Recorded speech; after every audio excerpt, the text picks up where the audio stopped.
Jadi salah satu yang penting harus kita perhatikan itu adalah masalah wudhu. Karena gak sah sholat seseorang kalau wudhunya tidak benar. Dan dari sekian sifat wudhu, yang sempurna adalah yang diriwayatkan oleh Utsman, Khalifah ketiga radhiyallahu ta'ala anhu, ketika ia mempraktekkan bagaimana cara Rasulullah SAW berwudhu. Nah, hari ini insya Allah kita mau coba praktekkan bagaimana wudhu yang diriwayatkan oleh Utsman radhiyallahu ta'ala anhu. Disebutkan bahwasanya Utsman bin Affan, ia meminta dibawakan air untuk dia berwudu, mencontohkan. Nah, kita coba ya. Nah, wudunya Rasulullah SAW adalah sifat kamil yang sempurna.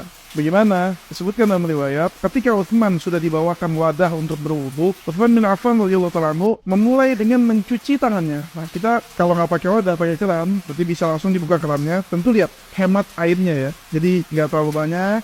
Nah, cuci 3 kali. Bismillah, cuci 3 kali. Nah, dicuci seperti ini. 1, 2, 3.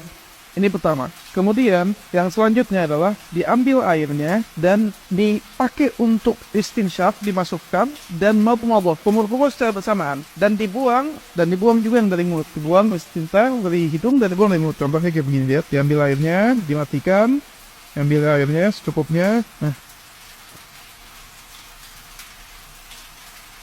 lihat.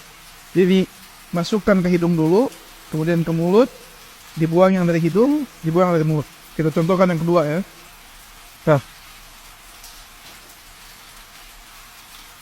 Nah, itu lihat. Contoh yang ketiga ya. Ambil lagi airnya, matikan. Nah, dibuang. Kemudian yang selanjutnya yang disebutkan bahwasannya Utsman bin Affan radhiyallahu anhu mengambil air tangannya untuk membasuh wajahnya. Diambil airnya, dibasuh wajahnya. Nah, seperti ini.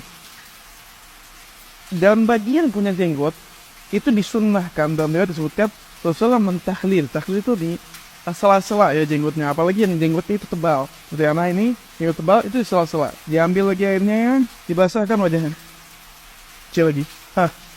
Diusap. Dan wajah itu termasuk yang ghasal. Ghasal itu artinya apa? Dicuci, bukan hanya sekedar diusap. Apa bedanya diusap dengan dicuci? Dicuci itu airnya mengalir. Seperti ini.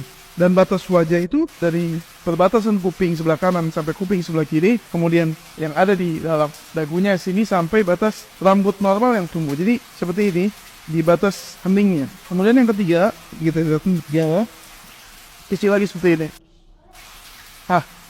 Lihat. Ini 3 kali. Kemudian setelah itu diambil air lagi di tangannya, dibasahkan tangannya. Bisa dengan diambil seperti ini. Dibasahkan sampai siku semuanya, di sela-sela jarinya sampai siku, ilal mirfaqain, ini 1 kali, atau bisa dengan dibuka airnya sedikit, kemudian dibasahkan. Betul-betul basah tangannya. Ini yang kedua, dan ini yang ketiga.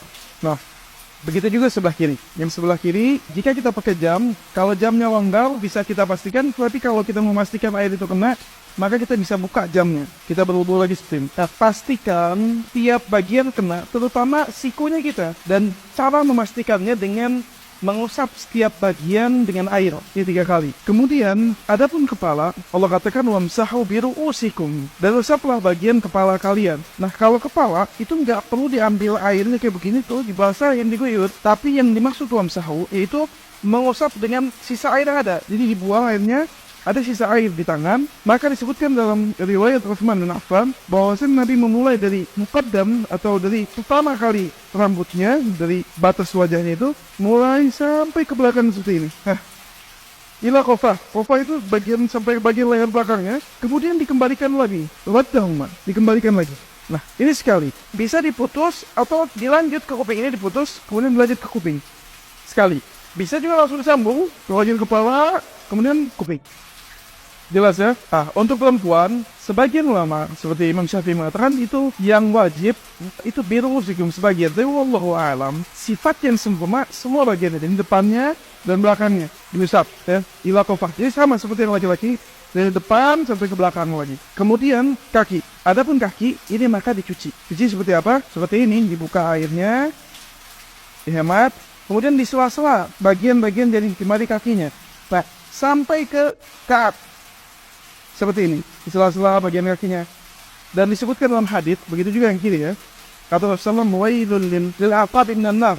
Kata Rasulullah, wail, celaka dari bagian-bagian kaki, mata-mata kaki yang enggak kena wudu. Jadi enggak sempurna sampai tidak terbasahi. Nah, itu kurang lebih cara wudunya Rasulullah SAW yang sempurna yang diriwayatkan oleh Utsman dan diriwayatkan oleh Imam Bukhari, Imam Muslim dan Ashabus Sunan. Wallahu taala a'lam bishawab. Assalamualaikum warahmatullahi wabarakatuh.